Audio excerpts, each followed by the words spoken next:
એક ભાઈએ એડવર્ટાઇઝ કરી છે કે શેરવાણી વેચવાની છે, એક જ વાર પહેરેલી છે, એ પણ ભૂલથી. ક્યાં બાત હે, વાહ ક્યાં બાત હે. હા હા બોલો બોલો, બંને જણ બોલો. વાઈફની તો સદીઓથી વેલ્યુ જ નથી ને. હું દઉં પાછું તને. કેમ તમે ખુશ ના થયા જયારે પેલા કીધું કે શેરવાણી વેચવાની છે, એક જ વાત પહેરી છે, ભૂલથી? એટલે એમાં હું છેલી, પણ તને જોક છે, હવે હસી કાઢવાનું. હા તો તમે લોકો હસો, મને નથી આવતું હસવું. ઓકે, જેવા મેરેજ થયા એટલે બસ પત્ની બની એટલે બસ વેલ્યુ પૂરી. જો હવે તારી હવાઈ આડી છૂટી છે અત્યારે. ચિલ કાકી, યાર ખાલી જોક છે. અને તને કહી દઉં, આમ જો આવું કેમ થાય ખબર છે? લગન પહેલા તું જયારે મને મળવા આવતી હતી, તું યાદ કર, ત્યારે તું ચોકલેટ ને પેલી હું મિલ્ક ચોકલેટ ને એવું બધું લાવતી હતી મારા માટે.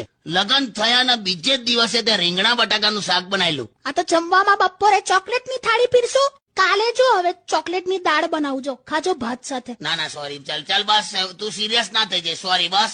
ના ના તમે જુઓ